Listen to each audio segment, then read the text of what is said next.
Okay, good morning po sa inyo mga idol. Ito na naman tayo, simula na naman ng karera ng buhay natin.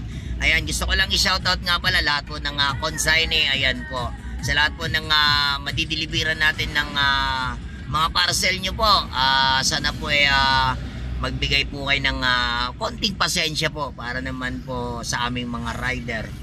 Opo, ayan po. Mega shoutout po sa lahat po ng consignee, sa lahat po ng nag-o-order, lalong-lalo na kay Shopee. Ayan, maraming salamat sa tiwala.